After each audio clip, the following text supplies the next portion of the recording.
Hey guys, welcome back to the channel. And today I'm going to do a tech video and you guys are going to like this because today I'm going to hack North Korea's internet.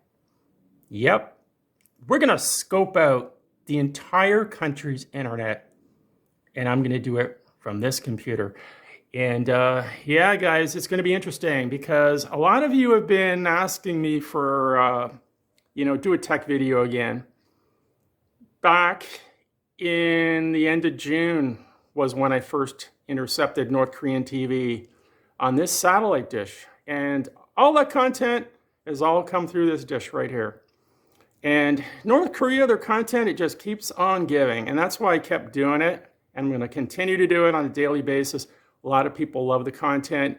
And watch the news that I provide from North Korea, the domestic news, on a daily basis.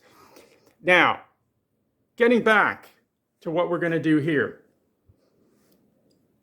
We are going to scope out their internet. Now, a lot of people think North Korea doesn't have internet. I'm like, don't they not have internet in North Korea?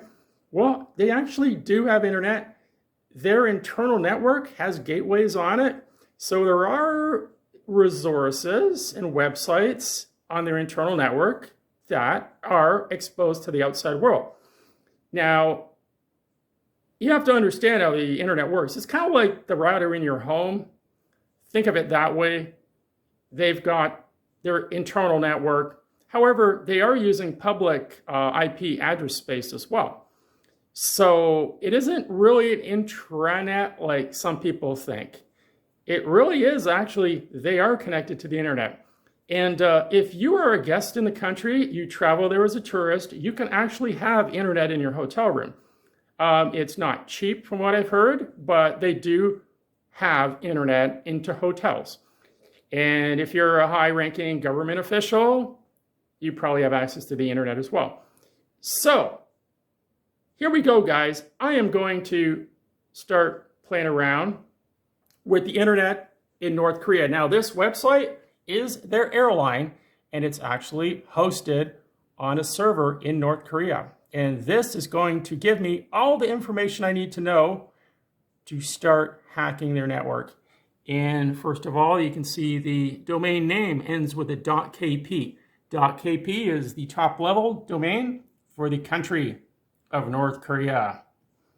And yeah, so when I started back in August with North Korea, things were just kind of normal. But since then, a lot of geopolitical things have taken place with North Korea, mainly with North Korea and the relationship with Russia, and the tarnishing relationship with South Korea. And this is happening right now, which is really astonishing, and I still can't wrap my head around what is going on here, but it's really weird. To bring our viewers up to speed, what exactly we're dealing with here, the president of South Korea, Yoon Suk-yeol, comes on TV in an unannounced address to the nation and says, Becky, because of what he described as elements of government that are, from his view, sympathetic to North Korea, to communist forces, because of those things and others, he is declaring martial law for the first time since this country has been ruled by a military dictatorship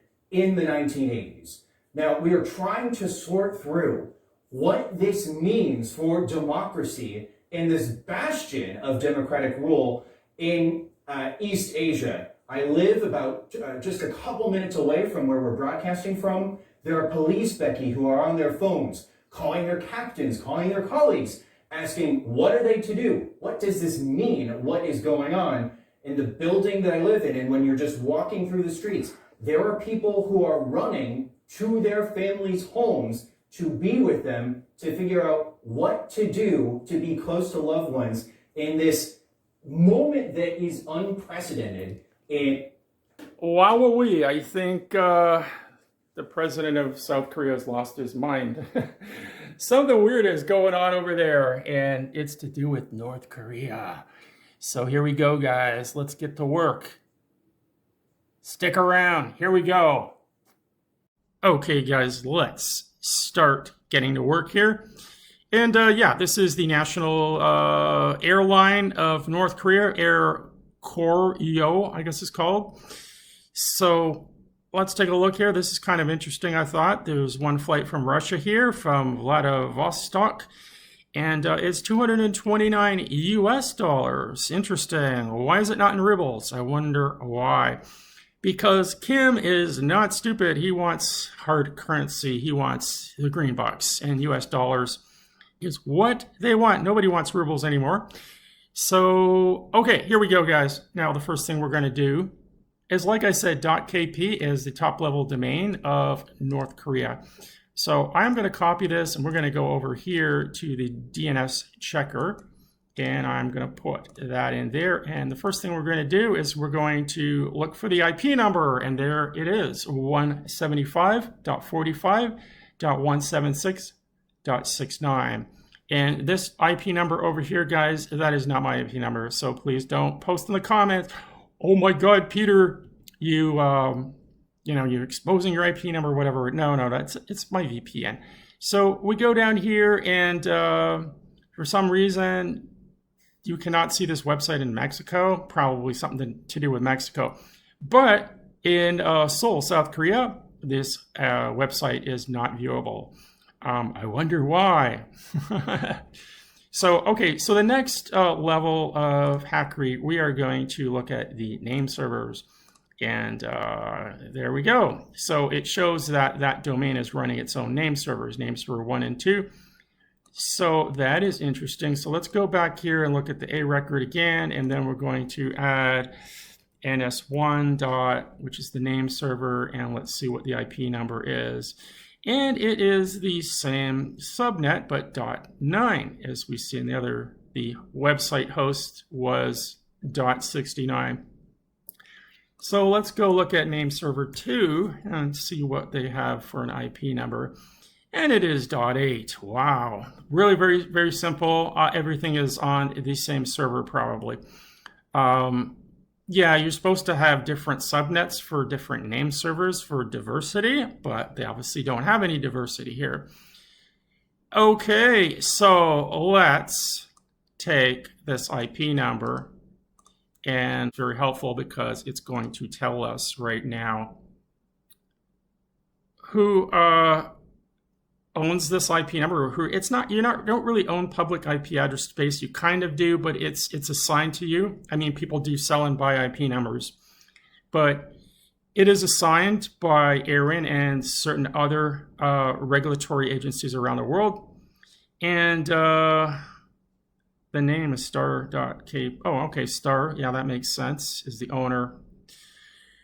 And what I'm looking for is the subnetting. So it's showing me right now they have what's called a /22. And you see right there, 175.45.1760 through 17. Okay, so 6, 7, 8, 9. So they have /22, that is 4 Class Cs, which is 1,024 IP numbers in this IP range, what they're assigned. So okay, that's interesting to know. So what we're going to do now is I am going to use an IP scanner, and we are going to scan this entire IP range, all 1,000 IP numbers, and we're going to see what's on them all, and which ones respond, which ones have websites.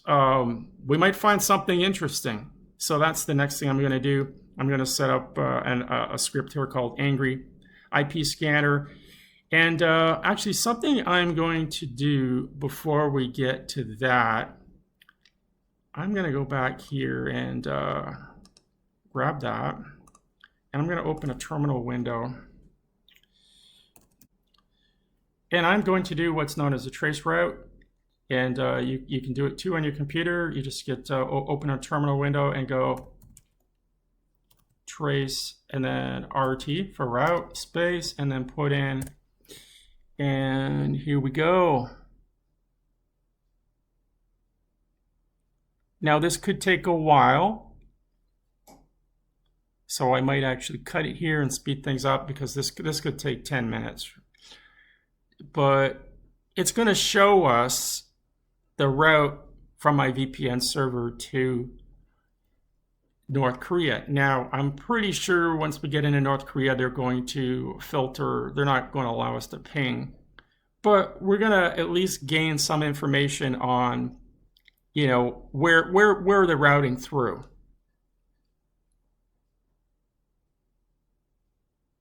So here we go. We've already hit a wall here. We're not allowed to ping. Okay. Oh, wow, this is going through China. Which makes sense.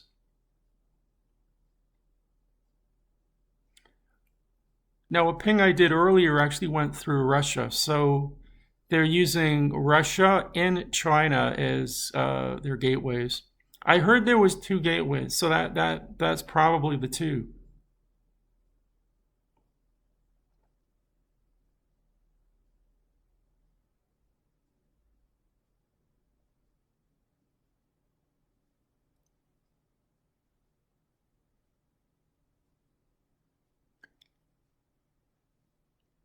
So from this point on, we're probably not going to see anything because we hopped through quite a few interesting IPs there after we left China, these 219s, and then we lose it.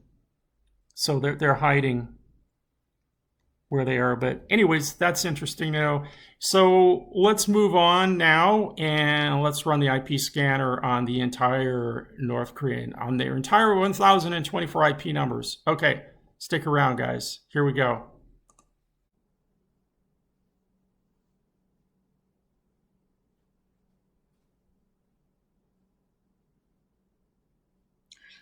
Okay, guys, I've started an advanced IP scanner. Now, here we go. I am going to put in that subnet range that we discovered. And I'm just going to start to scan. And here we go. Let's see what we find. Now, technically and legally, you're not supposed to do this kind of stuff unless you own the network. However, this is North Korea that we're scanning here, so it's kind of a gray area. But we're security professionals here, and we are just checking out their security, right? And who knows what we'll find. Oh, look at that. We are finding IP numbers that are active there. Now, I know the airline was, okay, .69. This one is the airline right up here. Now, when we have next to it that little, like an arrow, that's telling me that there's an active website, an HTTP response. So those are websites. And we know that this one is probably the airline. But what are these other ones? And these are all, look at that. There's activity on all of them.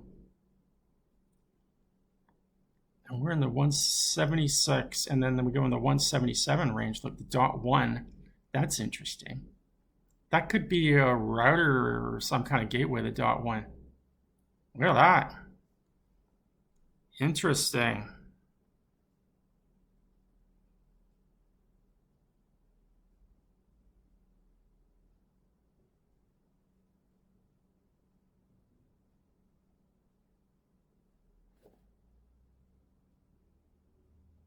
This could take a while, so I might actually edit the video because this could go on for a while. There's over 1,000 IPs that we're going to scan here. Actually, we're at 87%, it says right now. So we found 18 IPs alive.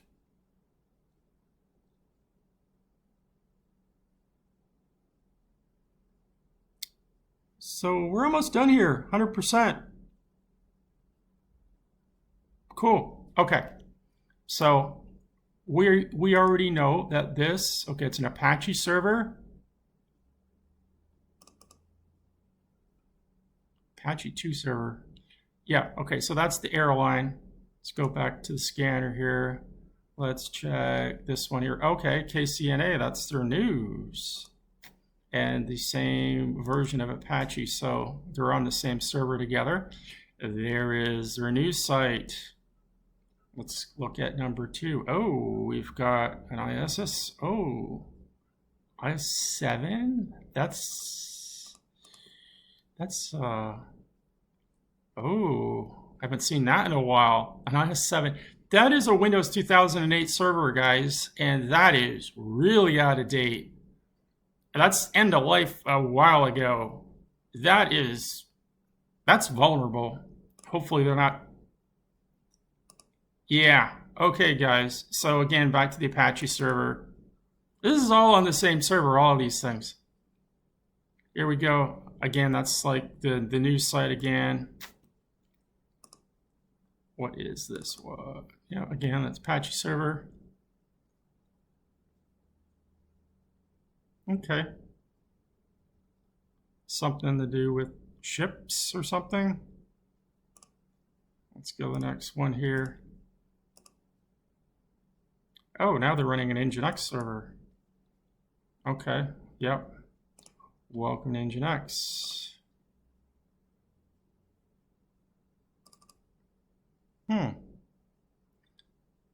Interesting, nothing there. We're back to the Apache server. Again, their news.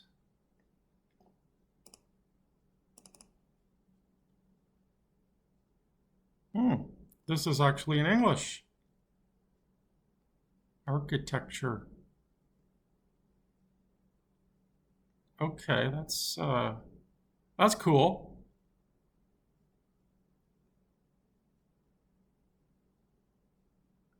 The socialist countryside, you'll see the change. Interesting. Korean architecture. Okay, that's cool. Let's keep going. Okay, again, it's going to be the news site. Yeah. We run that news site on quite a few different IPs here. Okay, and Nginx again, which we're not seeing anything. Again, Nginx.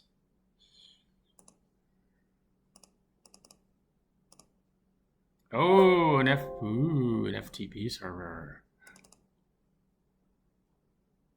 Okay, I might play with that a little bit later on. An FTP server, I wonder what that's all about. You can upload files there. I'll play with that in another one. Okay, and these ones aren't going to give us any response because there's nothing there. Yeah, I know. FTP. That is interesting. Okay, let me play around with that. Anyways, why would they have open FTP servers? That's for people to upload files. So maybe some kind of, I don't know, espionage communications? Who knows? Anyways, guys, let's see what I can do with FTP. Okay, guys, I tried playing around with the FTP servers, and I tried logging in anonymously. It didn't work. It also wanted a secure connection. It forced me to do a secure connection, and they had a security certificate for a secure FTP, which was good to see that they have at least some security. It was asking for a password and username, which I gave up. I didn't want to play around with it too much. Just wanted to see if there was a possibility of logging in anonymously, which there wasn't. Now, this is the intranet of North Korea. As you see, these are all private IP numbers, the private range, the 10s and the 192s. So these are the 26 websites internally viewed from or accessed from within North Korea's network. Of course, we cannot access these from the outside, but if you are in North Korea, you access these. Basically, there's no domain names because there's no need for them because there's only 26 websites to know. So you just use the IP numbers. It's very, very simple. Okay, guys, I hope you liked that. And if I find anything more, I'll let you know. So for now, take care, guys. I hope you enjoyed that, playing around with North Korea. And okay, over and out.